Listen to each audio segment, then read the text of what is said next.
We could have homes on separate coasts, go dive in Greece with squids. Could have been so bleeping rich, but instead we had kids. They won't smile for a photo, they won't eat the food we choose. That's why we're heading to the parents' lounge to drown ourselves in booze. Every day we're more exhausted, we haven't slept in years. They hit me in the nuts so bad, my eyes filled up with tears. And yes, we'd like to fake our death and go off of the grids, but the truth is we are softies and we truly love our kids. So join us every Tuesday night to laugh at all our pain.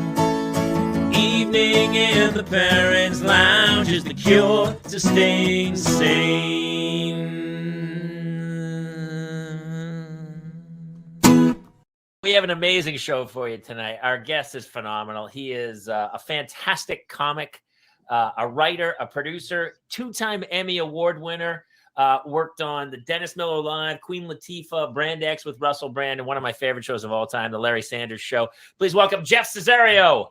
Jeff, how are you, brother? I'm good. How you guys doing? You look fantastic. Thank you. Yeah, you look like one of you is definitely in a cosplay dungeon, and the other one is in the closet, like myself. Look at that. Look at the backgrounds there. Well, what's funny is, in reality, he's in the cosplay, and I'm in a dungeon. Show him the back of your chair. Wow.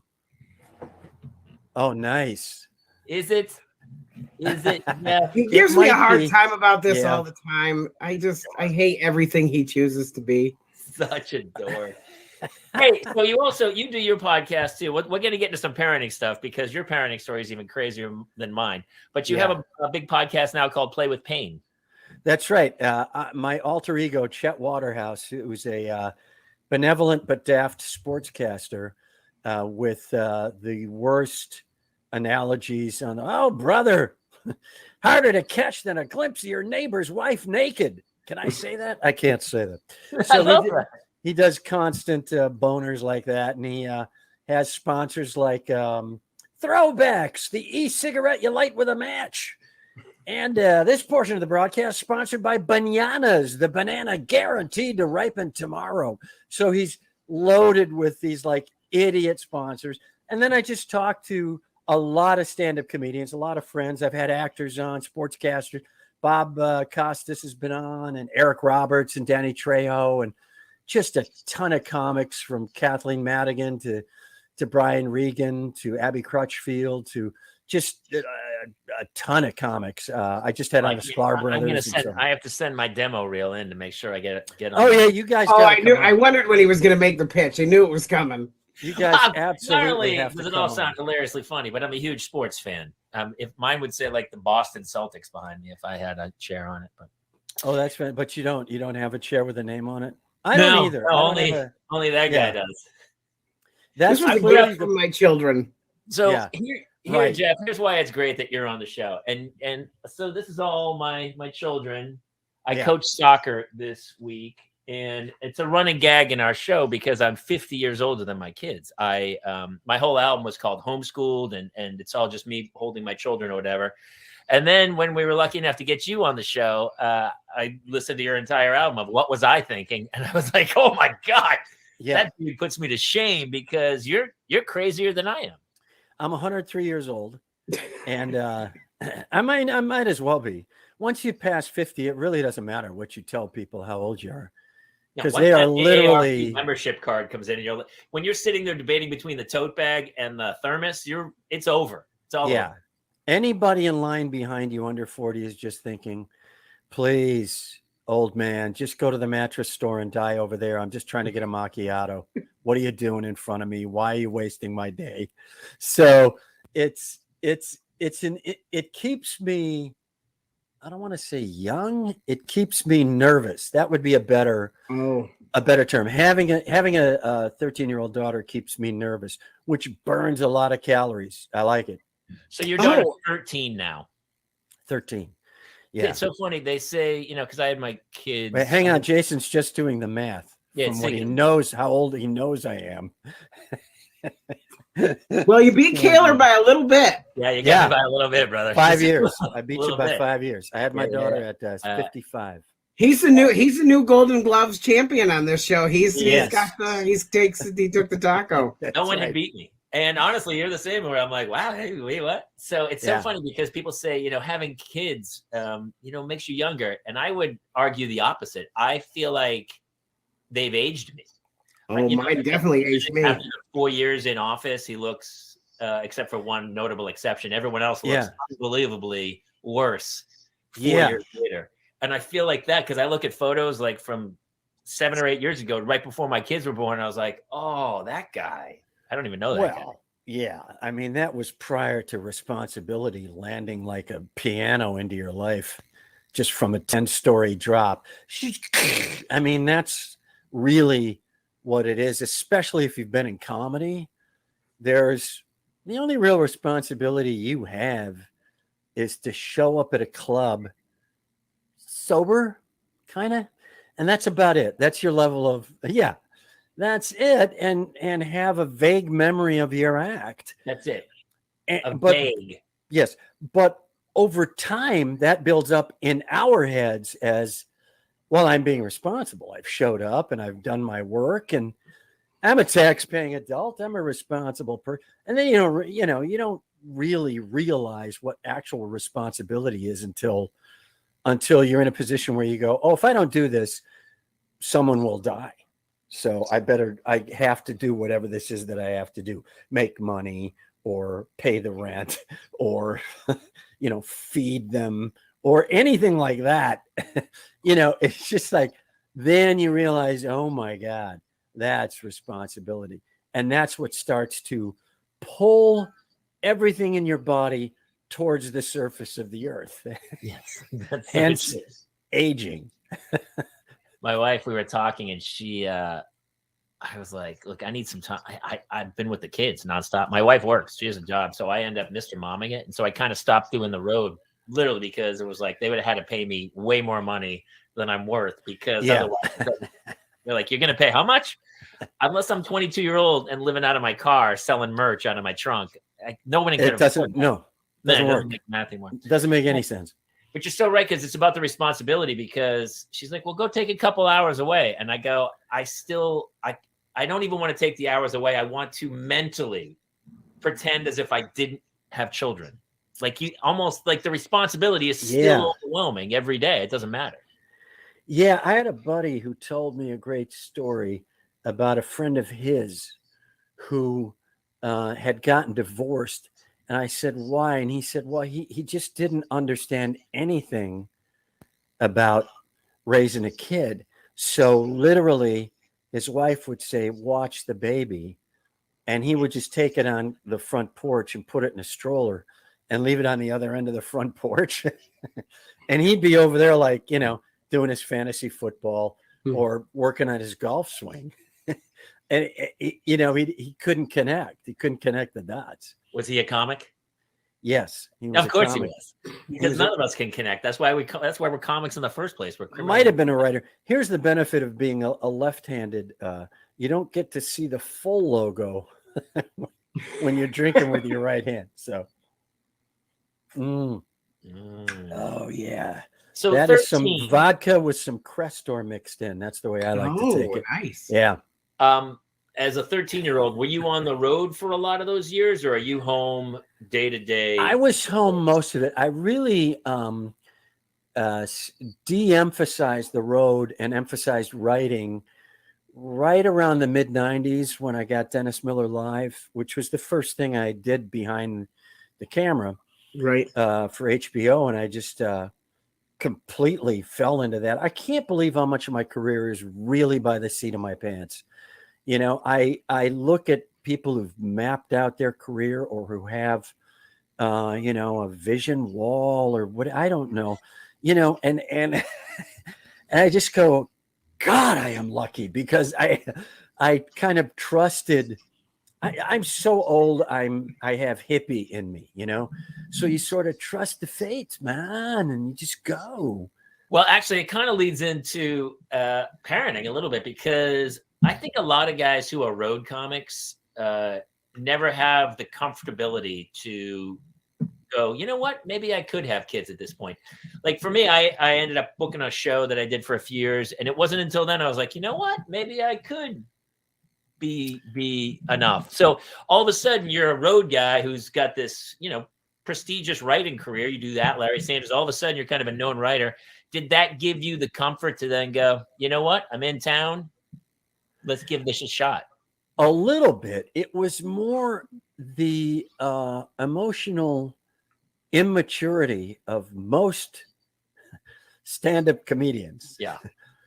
That begins to kind of be blown off you by the sands of time.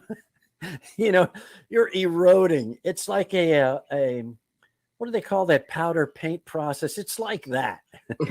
It's a thicker paint. It just kind of blows off you, and then you realize, you at your age, man, maybe I could do this. Yeah. I've gotten enough blind affection from strangers where maybe I can now work on some actual emotional components inside myself. What am I, 68? Yeah, I'll start a family now. A dividing line. And before it, you'd have girlfriends who would be like, we should have kids. And you'd be like, I'm sorry. Yeah. I'm confused. And then there's a point after from which your brain starts to go, maybe. Yeah. Maybe that. Right. Maybe. I remember like a very specific point where I felt comfortable in my own skin of like having a career enough to go, maybe I could do that. Yeah. It's like the Monte Carlo sandwich, the one they deep fry that has ham and turkey and cheese in it. Yeah. Where you go, that's too much. And then there comes a point where you go, hey, I'll get a little dessert and I'll get lunch and dinner in the same, I'll try it. So that's how comedians really tiptoe to the precipice of emotional maturity to get married and have an actual relationship, and then have kids. So did you get married, and was it from the get-go, or were you like, obviously you got married a little late in life? Got married in 2000. And I was fortunate that my wife Michelle was very meticulous in her approach. I didn't want to get married too soon, and wanted to make sure, and then wanted to make sure we did right. And I kind of got lucky, and I kind of put a little tweak on it to get married right on 2000, so that I never have to worry about what anniversary it is. Oh, like, that's genius. Yeah, that's smart. Yeah. Thank you. Yeah. It's just whatever year it is, that's what anniversary it is. That is a huge weight off my shoulders because I'm horrible at math. So that was a big benefit. And then even then, the two of us kind of held off a little bit for 3 or 4 years. And then we started to try to get pregnant. And, when you're the age I was, I was already in my 50s. So it's like, you might as well have, the guy who stands by Bill Belichick with 2 additional clipboards with facts on them. You need that when you're over 50 and you're about to try to have a kid, because you need someone to go, all right, what's your sperm count? Hang on. And you need to check all of how long are they, what are they doing? And what's your blood pressure? The level of medical information that comes into what should be just a biologically instinctual process is stunning. It's a scientific experiment instead of a beer-fueled, lust-filled evening. And that's what happened. That's how I got my kids. Yeah, see, you did it kind of the way it's designed to be done, where you're dumb enough and your body is healthy enough to just bam, go in and have kids. And then when you wake up, you go, what the hell did I do? Now I have kids, but you have the energy to handle it. See, I love that you got married and waited 2 years. Like you got married at an elevated age as well. Is your wife much younger than you? First of all, I appreciate the term elevated age. Trust me, I'm looking for. Yeah, as I like to say, I'm gravity challenged at this point. I'm 68, which is young for a pope. You know, Good opener. Yeah, right. So we started to try, and my wife is a decade plus younger than me, but still bringing a level of health concerns to the table as well. So we're wrestling this whole thing to the mat, just trying to we tried, it wasn't working. Then we tried IVF, and first of all, we tried a ton of stuff prior to even IVF, including herbal teas and some things that really smell like a New York street on a nice hot August day. Sure. And you just go, I have to drink that? Are you insane?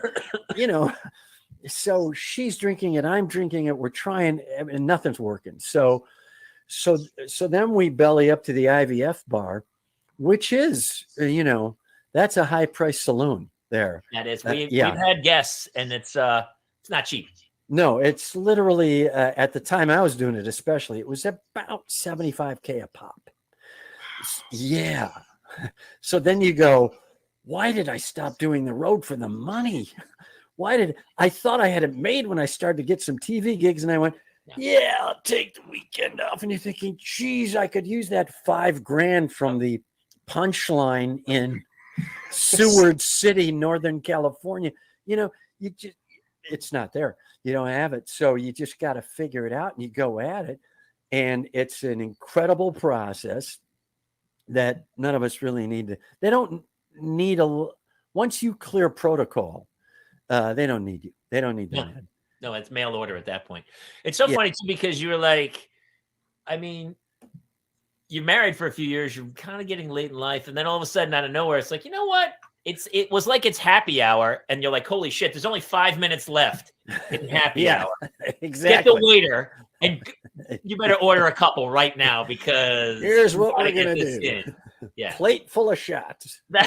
I'll have them done by the time you have to close. Trust me. Kitchen's closing in 5 minutes, brother. We need your order.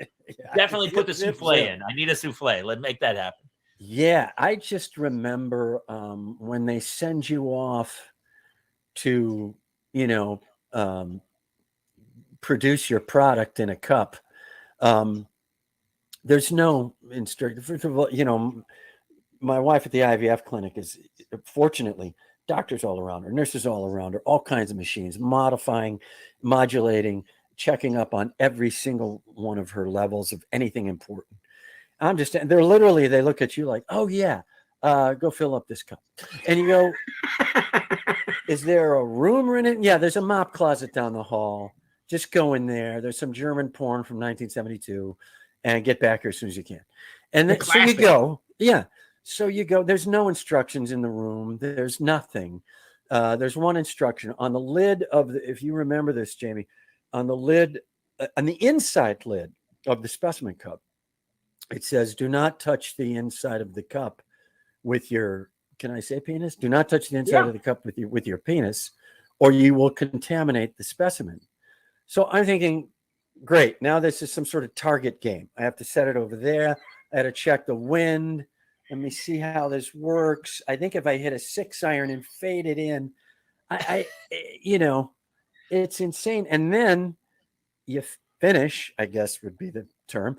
And I walk out of there, and it's literally like an office complex where there's a medical, but I have no idea how I got here. It's not like 4 doors down the hall. It's like a half a wing. It's like a half a parking lot over. So I'm wandering back. I literally opened the wrong door. I'm in some sort of office cubicle setting now. And they're like, what are you doing here? And then the guy, a guy's like, is that my ranch dressing? I'm like, no, this is my family. Could you show some respect here? I'm trying to find and I get directed to the right. It was just, they really don't need the guy at all. In fact, I should have had even less responsibility. Honestly, I could have screwed it up. They didn't. I mean, they probably didn't lead with it. You're going to have to know like certain physics and geometry and angles in order to do all this. They probably didn't lead with that. They have no idea. They have no idea. And apparently, sanitation is not a big deal. Because I was literally right next to that. They had a big satchel. I'm just remembering this now. I apologize for interrupting, but they had a satchel of, that stuff from high school that the janitor would pour on vomit, that sort of cat litter type. Yeah. The 50-pound bag of cat litter. One of those was in the room where I'm supposed to be creating my family. It's like golf. You gotta fill your divots. Any divots around the room, you just fill them up. That's right. Clean them off. It took great focus, and fortunately, I'd worked many midnight third shows at Governor's on Long Island and places like that, where I could just eliminate everything and just focus right here. I was able to get somewhere in the back of your head. There's a guy who's in his 50s going, "Wow, I'm masturbating in a closet to have a child." That's right. And I'm not sure how I got here. Like this is the dream's coming true. I'm going to get a bit out of this, sure, and it'll probably be funny. It's going to be a good bit, right? That's what I am. I feel bad that they essentially made him do a walk of shame after. I mean, they should have had some sort of refreshments. They should give you at least one of those beepers that they do that the hostess gives you at like a TGI Fridays. So when you wander away, at least when they need you, and you have to come back, and there's little breadcrumbs along the way. But although I will admit that the thought that it might become a great bit actually excited me even more. Always. Yeah. Comics, excited by that. Sexually excited. My whole album is just horrible future things material. that happen to me plus time. Do you have to close down the station for a few days before you give your sample, right? Is that station closed for 2 days or something, 48 hours? Yeah, that's where Jason, it is way wiser to do it younger. Because you ever seen, I don't mean to make this vomit centric, but have you ever seen like a cat? The shortest memories in the world, cats. They'll like be like, oh geez, something's in my system that I got to get rid of. Then they'll vomit, and then you can see it on their face. They go, wow, thank goodness for that. I am hungry. I wonder if there was something to eat. Oh, look at there. Here's a plate of food. And they can just go right after their own vomit. Sure. That's the time frame upon which young men can climax. You can literally finish and then just go, wow, I think I'll write sports. Hang on. I think I'm horny again. Sports Center will have to wait. And you're right back at it.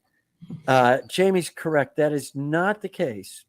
You have to watch your fuel gauge like you're on the last lap at Indy. You cannot mess around, man. You got to pull into the pits. You got to talk to the crew chief. Change the tires, Make sure everything's okay. Get the rain treads on. Yeah, go to that third mask, because the dust has filled the first five. Boom, you're down. And then you go after it. Yeah, you got to wait. I can't remember what I did because by that point, you're so busy with everything else. As you guys know, as dads, you're just constantly busy. I mean, I used to remember like doing wash and thinking that was something I needed to be proud of. Like I did 2 or 3 loads of wash today. And now I seriously, I'm like, my wife will go, did you do the wash? Yeah, I think I did like 90 loads. Anyway, what are we doing? We're in the middle of rebuilding her shelf. You're so busy with other stuff that you can't conceive of keeping track of things that you used to keep track of. That's parenting. Well, let's get into the fact that she's 13 now, because my daughter's only 8 and 6, but everyone's telling me, they go, it's coming, man. Phone, boys, girl stuff. Yeah. Girl stuff. How's 13 when you're like, I'm way old for this stuff. I can't. I have some really good friends from high school, 3 guys in particular, who all did it the more traditional way. We're from Kenosha, Wisconsin, which was just a blue-collar town on the north end of the Rust Belt when I was growing up. So all of us barely evaded factory work as a future.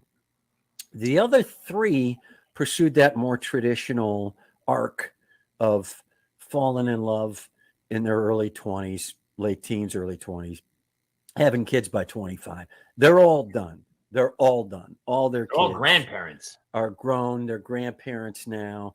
They're my age or even a couple years younger. And I asked my friend Louie, who had two daughters, I said, look, you guys have lived through this, and I want to get some advice. What advice would you have as I approach these years? And he just said, good luck. That's what he said. That's all he had. No specifics. He just said, this is the best advice I can give you. Good luck. So I take that into the future, and I pretend not to have any advice that would help you, Jamie, but I will say that I like to take naps way more than I thought I would. I can nap half of my face. I have that ability now where I can literally just like that. This half now is just, I'm napping. Oh, that half is peaceful. Yeah, it is. It is. I'm working completely right-brained right now, so no mathematics questions. And it works. It helps. It really does help. Are you still besties? Are you guys still besties, or now does she? Dad, you don't know anything. Dad, shut up, Dad. You don't know. No, I haven't known anything for about 4 years now. Which is okay. It's an interesting road, and I like it. I like, it dawned on me. And it's probably memories from other guys' acts more than things I've read or even seen on TV or film.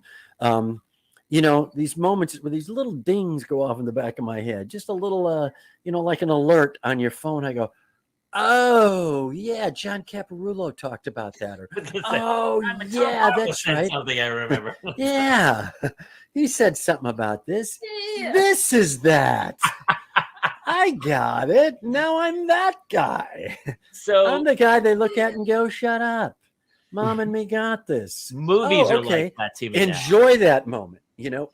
So what I'm learning to do is kind of not, get a much thicker skin about moments like that and just go, oh, I'm that guy. That's the phase we're in.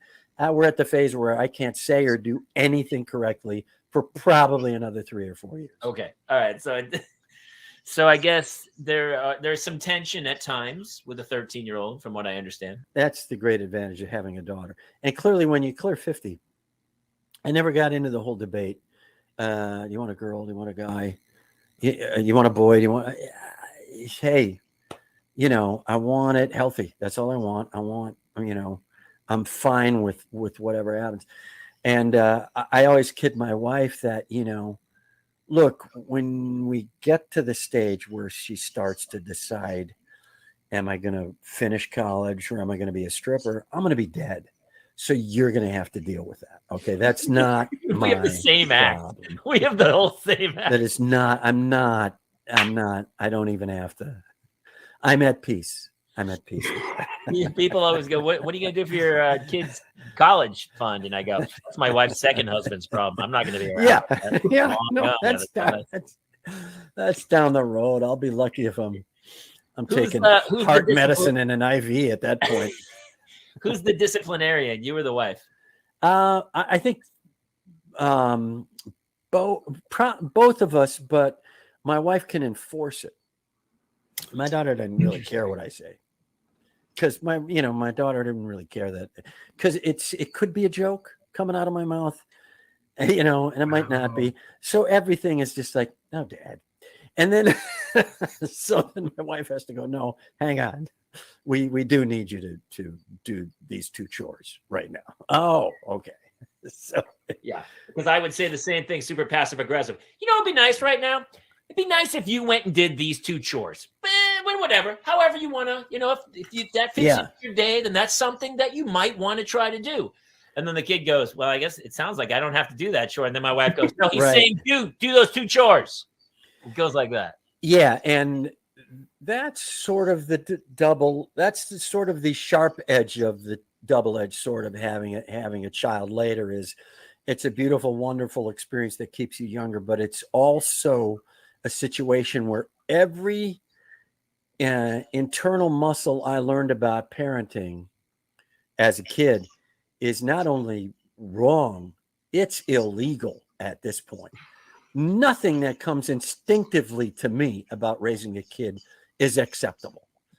It's so you're constantly, it's another great weight loss technique, but you are constantly fighting your own instincts and going, no, can't do that. No, that's wrong. No, that's not the right way. Hang on, take a breath, try to think of how to say this so that it's actually respectful instead of just, yeah, I don't care if you're bleeding, get in the car. I mean, I grew up when we were bouncing around in the back seat like it was a freaking trampoline, for God's sake, right? With the windows open. Nobody cared. We all used to get in the back of the pickup truck and drive to, I'm from New Hampshire, same boat of like, right. We'd go to the drive-in. We'd all be in the back of a pickup truck. And right. Or as we called it in Wisconsin, the outdoor. There was the indoor theater, and then there was the outdoor theater. The outdoor theater. There is a redemptive. Here's a silver lining that I found. That's maybe the biggest benefit for me is we'll be watching something on TV. Like we were just watching. We'll watch The Price is Right because my daughter likes watching The Price is Right, and I like it too. So we're watching, and it's Drew Carey hosts now, and I've done several things with Drew, and I did a big benefit for like an NBA thing and a benefit for Bob Costas that both Drew and I did. And we flew on a private jet from St. Louis to Cleveland for the NBA All-Star game. I remember. And my wife was with me at the time, long before Bailey was born, my daughter. And so I'll go, I worked with Drew. And she'll go, right. And, my wife will go, no, he did. He knows Drew Carey. He's worked with Drew Carey. What? You know Drew Carey? Get out of here. Or an old Tonight Show of mine will run on one of these, and she'll go, you did TV, so it's really fun to have these little depth charges bubble up and explode every now and then. And then she goes, wow, my dad must have been kind of cool at some point. He's not now, but he was. She's dismissed the cool now, but yeah, you had some factor of it at some point. She's going to have to wrestle this to the ground. That's sort of refreshing. That's one of the problems with having kids late in life, because a lot of times with my daughter, I'll say something of like, you have no idea how cool I was. I really had a lot of things going on. I was the bomb. And she's like, yeah, Dad, whatever. And you're like, yeah. Keckner did our show. And who's been on everything that's ever made, Dave Keckner. And he's like, yeah. He goes, my kids go, you're not funny, and walk away. Like, oh, yeah. Vultures. Yeah. He goes, I'm really funny. And they go, no, Dad, you're not funny at all. And they just storm away. Yeah, Keckner's great. He's so funny. And he's so funny with this stuff. There's so many guys at this juncture in their lives who are older but having kids. It's really kind of refreshing and fun, and hopefully we can help kind of redefine how to approach it for whoever's coming up behind us. Because there was nobody in front of us. No, you couldn't go. Well, Rolling Bobby Stones, Collins has some advice about it. No, nobody. I think Dom Irrera knew how. No, Dom never got married and had kids. No. None of them did. None of them were idiots. Nobody did that. Dreesen's still at the Laugh Factory on like Tuesdays and Thursdays, man. I'm like, I'm not driving across town for 10 minutes when my kids are here. I can't do it. No. Oh, that falls off the cliff. No, it's like for a while I dialed in for spots and I went, I probably need it before 9. That's right. You just kind of drift off like duck feathers in a wind. They don't care about you anymore. You're just going. I knew I was old because Flappers called and they said, hey, we have a 5 o'clock Sunday show. And I said, oh my God, that's amazing. Yes, 5 o'clock. Yeah. Yes. And they were like, really? Exactly. We couldn't get anyone else to do it. I go, are you kidding? I'll do a 5 o'clock show every day of the week for you. Yeah, what do you need? And make it an hour and a half, and I'll miss doing the dishes. Let's go, Flapper. Come on. Because I have 2 little girls too. Jason's all boys, but he has a pair of twins, so he's fighting. But the other night, my wife and I just said, I'm sick of being a full-time negotiator. I just want to go, all the M&Ms you want. I don't care. Don't brush your teeth. That's on you. It's not my life anymore. It's like at some point, like I can't help you anymore. I've told you what to do. If you don't listen to me, you're on your own. I'm not going to negotiate and say, if you eat 3 bites of your peas, you can have a Malomar bar. I'm so over that. No. Yeah, the threshold lowers to a point where I just blurt out things that may not even be true. I don't know, just to, like my daughter will go, I don't want to have Lucky Charms at breakfast because it's too much sugar. And I go, well, and I know that if it's not that, then I either got to make some sort of weird muffin thing with eggs in it, and I don't have the time for that. Whatever, so I'm just trying to marginalize, trying to figure out. Okay, and I just go, well, there's less sugar in Lucky Charms than that fat-free waffle. I don't know. I don't really know. I'm not going to look in the freezer. I'm not going to check the stats. I'm just going to give it a shot. Just going to fire the bullet and see if she dodges it. If she dodges it, then I'm in trouble. Sometimes she just takes it. Sometimes she goes, all right, I'll have the Lucky Charms. But other times most of the time she questions me. I made egg sandwiches this morning for the 2 girls. Yeah, there's always something in me that goes, oh wow, all right, let me add up. Right, there's a pan involved. There's butter that's in the fridge. Oh my God, this is already getting fat. But yes, yeah, this is getting to be a lot of work. I'm a step in getting a pan out of a drawer, and I'm like, yeah, this is going to be a lot of work. Once you have 2, they don't eat the same thing ever. So one had the egg sandwich, and the other I had to make like an English muffin. Like she goes, "What's she eating?" Oh, I'm not eating. I can't eat that. And then really. Oh. Our twins, you can't get to eat the same thing except Kraft macaroni and cheese. Everything else must be different, and they do not like the same things. That is crazy, because I thought, again, this is why this is actually more of a PSA than a podcast, because you're helping out other fathers. See, I thought it was just me having to cook 3 meals at dinner, one for my daughter, one for my wife, one for me. Different thing. No, this is happening universally, you're saying. That's impressive. I make the meals for the kids and for the wife, and then I don't eat until after they go to bed. A lot of times. Well, you can relax. Especially during the pandemic, I was with them all day, and then my wife would come home and be like, "Hey, I thought we'd eat together as a family." I'm like, "No, I was with them all day. They can eat, and then I'm going to eat after they're in bed." And a lot of times, because that's the only time I can sit quietly. Yeah, I may go back to. There was a period there where I was when I was single and working, where and Dennis Miller used to say, "Jeffro, you eat like Che Guevara, like you're in the mountains running from the army. What's wrong with you?" Because I'd have like 4 beans and a little juice and I'd be done. So I'm going to have to go back to eating like that. But yeah, and there again, I can't go when I was a kid. If that phrase ever comes out of your mouth, you're just doomed. Whatever, you might as well be a marionette show at that point. They're paying 0 attention. But I mean, like when I was a kid, like 1 meal, slap down, that was it. Usually good. My mom was a good cook, so it was almost always a good meal. But if you weren't in the mood, that wasn't important what your mood was. No. Just eat. And this is the God's honest truth. I had a buddy of mine who turned out to be a tremendous drummer, studio drummer out here. He's teaching now at Indiana. But his family was so competitive. They used to, like for breakfast, they would set like 5 places for 6 people. And if you didn't get there, you didn't eat. You waited till lunch, and you were better off if it was dinner. You were better off just sitting at the dinner table until breakfast, so you didn't miss breakfast. That was the best way to guarantee you were going to get some food. Like nutritional musical chairs. Yes, exactly. It was. That's all gone. That's all gone. Even that as a measuring stick. No, all gone. Don't even bring it up. When I was a kid, no, nobody cares. Nobody cares when I was a kid. Now they do. You guys do options. They want competition breeds success, I guess, right? And you cannot say with any level of sarcasm, well, we have for breakfast today pretty much what we had for breakfast yesterday. I didn't get a chance to go to the store and buy all new breakfasts. So it's going to be the Cocoa Puffs or the waffle or the English muffin with jam. It's going to be one of those four. Give it a shot. My daughter won't even start eating until like 3 minutes before we have to leave for school. She's like, I'm not hungry. I'm not hungry. I'm not hungry. Hey, can you make me an egg sandwich? I go, we're out the door in 30 seconds. What is wrong with you? Tuba food, just army food, just K-Rash. I think the ear thing with the trough, just a trough. Yeah. Oh, that's good. Like the thing they give to horses. Bag. Some sort of feed bag. There you go. Bag.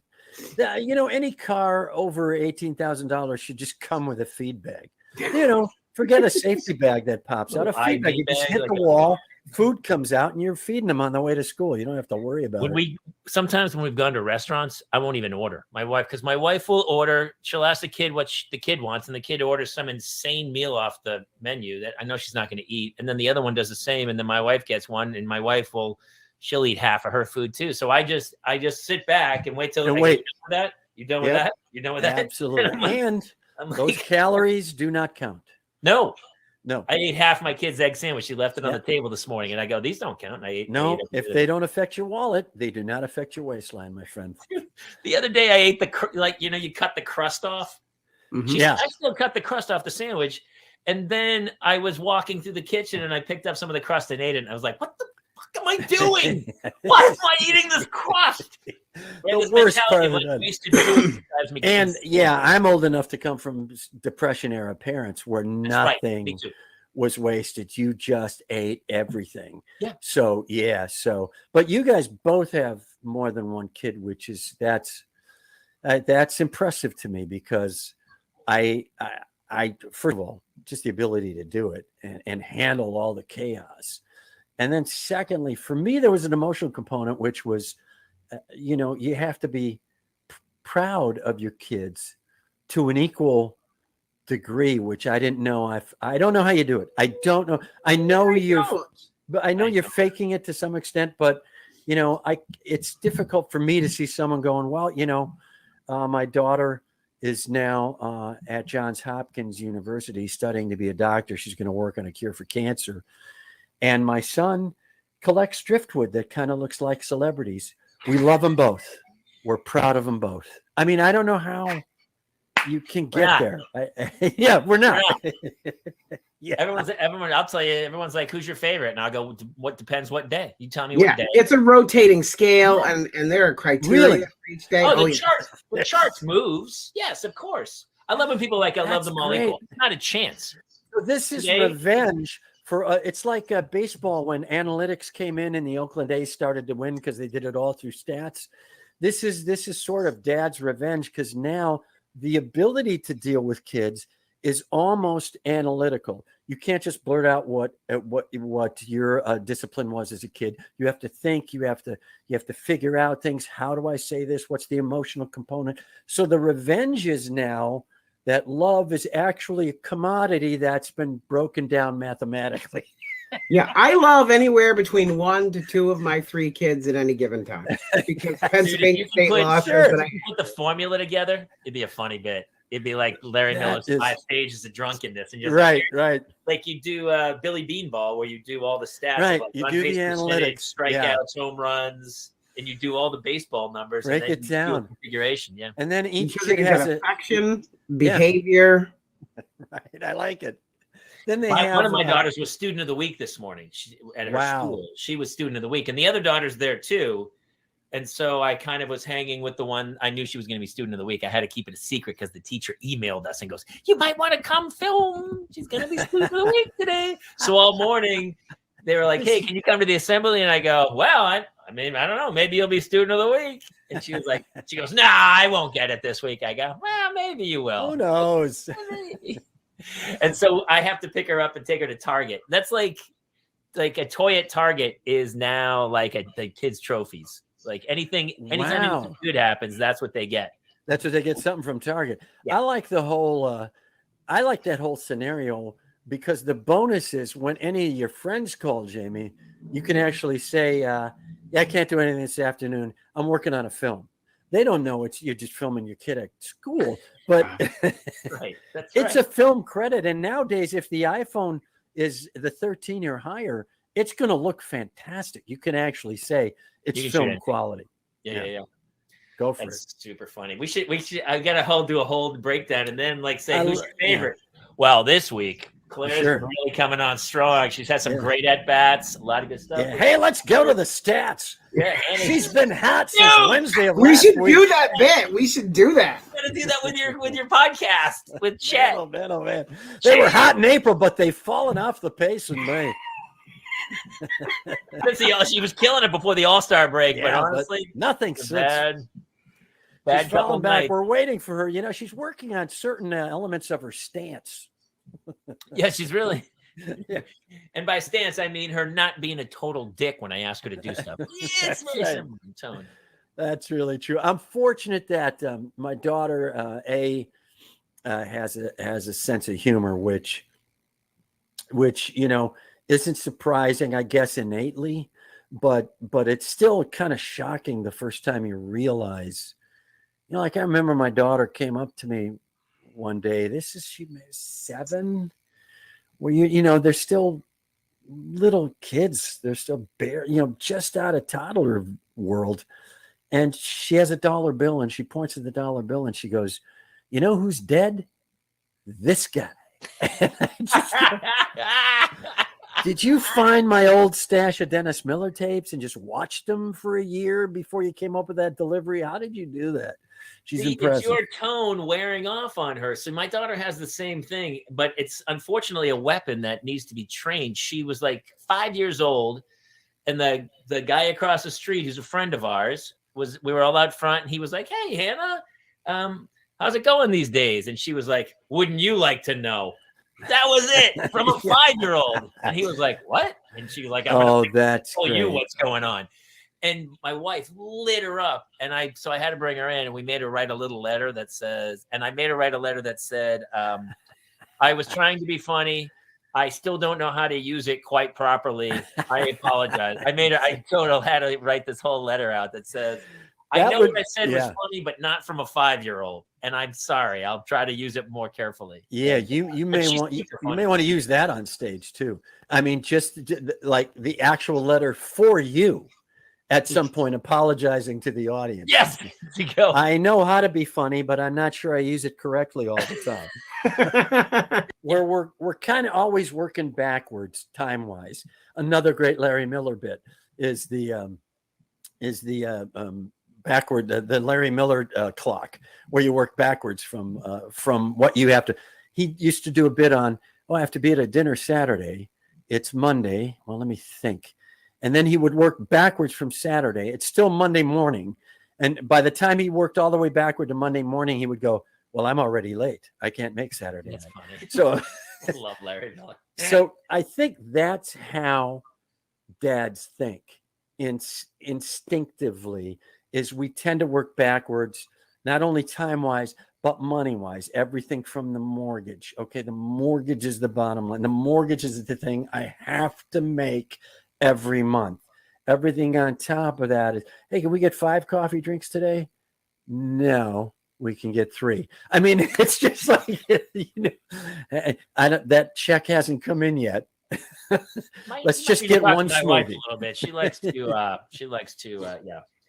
not big on the budgeting stuff. Yeah, I'm going to have Jeff sit down with Kate and Melissa and maybe do a little bit of a class. That would be very helpful. Yeah, it's an interesting and yet universal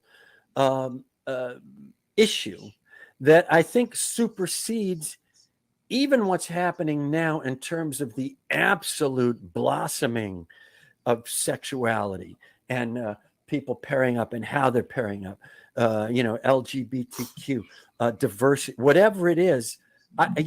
I've talked to lesbian couples I know, and it's the same freaking thing.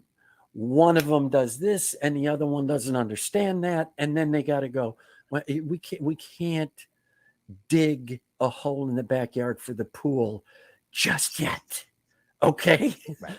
We need about 4 years of shit to happen. Right. And then we can do, it's the same. It doesn't it is remarkably universal. Well, you're right. We are working backwards because we're already like planning college for the kids. My wife, we're look, planning high schools. When you buy a house, when the kids are born, you're looking at school districts. Sure. Everything is a map down the road. Right. And in Los Angeles, before kids, I used to be like, Yeah. Oh, yeah. No, there was here and now. And you're right. It does. I will tell you though, as far as like working on other stuff, like I think before I had kids, when I shot TV shows, I think I was a little more nervous about, trying to make everything perfect and say the lines exactly right and try to, right. use other people's visions.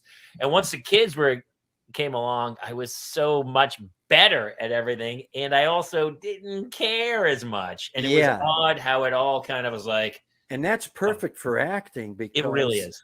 Because, and this is an advantage to having been on the producer side too. I can see now why I didn't get parts as an actor. Yeah.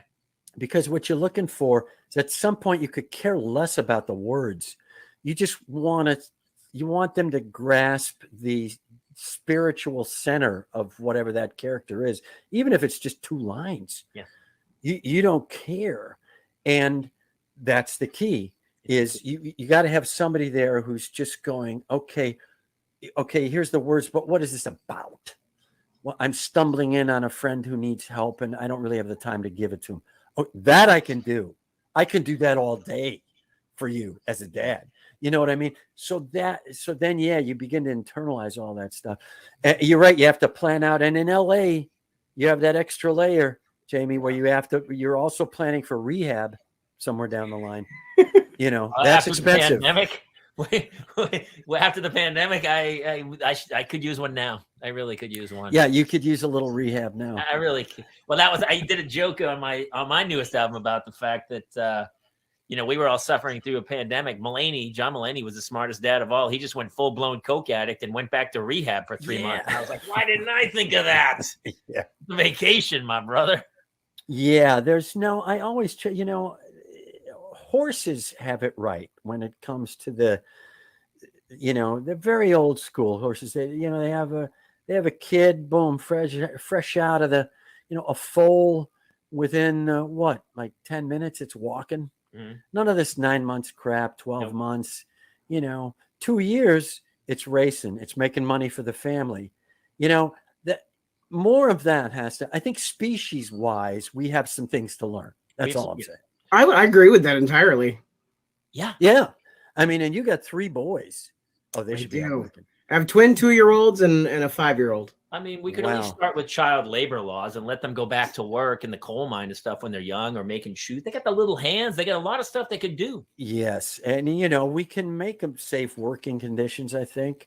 Safe enough. Sure. You could put them in a department store, or even a grocery store, the low shelves. That's all theirs. Yes. Or the restocking of the low shelves. And anybody over 30 is going to appreciate that. They don't have to bend down. The back muscles don't get strained. Yep. There's a kid there just taking it. And who cares how long it takes them to do it? Nobody looks at the low shelves. It's a public service. Yes. And they like to lay on the floor anyway. So put a brush on one, put a little squirting thing on the other, and then put a towel on the third and just set them loose on the whole stuff. And that's a game. That is a game. That floor is going to be waxed in 8 minutes. And I'm talking about the Ralphs at Coldwater. That's a big floor. They're not going to care. Big one. That's a big one. Get the kids out. Get them working, man. That's all I'm saying. Well, voiceover. It is funny when we do work. Like my caring has stopped, but the problem is I care more about getting the job because once you have kids, you're like, where I used to go, I don't even want this job. Now I'm like, I don't really want this job, but I need this job. Yeah. Money wise. Yeah, right. Mm-hmm. Which of course then just to soothe your own soul, you then take that out on your kids. Hopefully. I would trust that the both of you then go home and go, every day. I'm doing this for you. All day. All day. All day. All day. Little notes. Like some people put notes in their kids' lunchbox that says, "You're the best. You can do anything." I just write little notes that say, "You owe me." I bust my asses. I even take that one step farther and I'll actually invoice it. Yes. Oh, wow. That's impressive. Well, and I think what I'd like to see is if you could put that on on an iPhone vid, because that's a sales tool for the whole children's working movement. When you show, because here's how you break it down for any adult is when it becomes part of capitalism and the corporate structure. And the best way they can see that, Jason, is to see an invoice. They see an invoice, they see it broken down that way. It removes the emotional component and they go, oh, I get it. Kids working, it's a good thing. And they'll learn about corporate America. They'll learn about investing. It's like a young recording artist, signs with that big record label, and then they go on the road, and then they come back and they go, hey, do I get paid yet? And the guy he goes, I sold 50 million albums. He goes, well, on the tour bus, all the food, the girls, the drugs, that was all on the tab. So maybe we should keep tabs on our children, just a running tab behind the bar that says, absolutely. Hey, that egg and cheese sandwich, that was $12 that Monday morning. And so again, we break it down to analytics, and we just have the stat guy, and then we have the money guy come in and break that down for him. It's a whole, I think we just need a front office. I think parents need a well-run front office like the Dodgers. Well, we're out then, because Jason and I don't know about you, brother. I'm not great with the office stuff. I'm just. Oh, no, not us. Yeah. No, we're busy parenting. Oh, we're busy. So we get a single guy and we. But somebody within our ranks, somebody's got to be able to do that. Yeah, we just need to hire out a front office. We need a couple of really good execs. One of them, the young, cool guy with the sleeves rolled up, who can come in with all the stats and break it down for the kids and go, well, here's where you're going to have to improve if you want to be, dad's favorite again. And then the money guy comes in and goes, all right, kids, here's what it's costing. So we've come up, we're brainstorming some great ways where you guys can contribute. Because the bottom line is up here and you guys are still in the red. So we need to move you over to the black. I think this could work. I think, yeah. By the way, how expensive is a 13-year-old girl these days? Clothing. Let's just say I wait until that Starbucks card is completely punched before I get a drink. I call that the dad one. Is your 13-year-old getting coffee at Starbucks? No. Okay. But there's plenty of delicious other treats that she can get. Does she have a phone yet? No. No phone at 13? No, she has an iPad. That may be the next step. We'll see. So you're thinking about it. All of her friends have phones and are on social media. Is she like screaming at you every day to not? I mean, most kids I know by 13 have a phone and a TikTok and an Instagram. Nah, she's we're fortunate in one sense in that she has a bit of an old soul. Like when she likes the older TV shows, she likes older music, older movies and stuff like that. She tends to gravitate. I should say she gravitates towards that. She likes some new stuff. She sounds cool. She sounds totally cool. Gravitates. Yeah, she is. She's pretty amazing, and she has some learning challenges. And so anything that's coming like too fast, which is almost everything designed for kids nowadays. Right? Yeah, it's like the way it's built. She literally looks at 10 seconds of it and goes, I can't. She'd rather watch an old Lucy and get that plot line and then watch it 2-3 times, and then she understands, okay, and then watch the Lucy's where there's the I Love Lucy where there's actually a B plot too. And then she starts to put that together, and that is more enjoyable to her. That's cool. Than watching, Pokemon 5, where cartoon characters are just flying at you. Who's the guy with one eye? I don't care. Whatever it is, she's not. That doesn't really attract her. So we're really lucky there. She's a great kid. I tried to tell my daughter about. I just think when you invest more, you reap more benefit from it. So yeah, I think everyone's like, "Did you see that funny video of that guy falling down the stairs?" I go, "Yeah, it was fine, whatever." But I love it when you get invested in something, like the Run of the Larry Silver, or a show or something that's right, maybe a little more drawn out. We went and saw Encanto over Thanksgiving. Did anybody else see that? Oh no, I not haven't yet. seen it. No. Yes, I'll Disney's tell new you, one. the animation now is it's like Yeah, your head it's crazy. explodes. They had a trailer for the new Buzz Lightyear has a movie that almost looks like it's live action. It looks like when Apollo the rockets take off.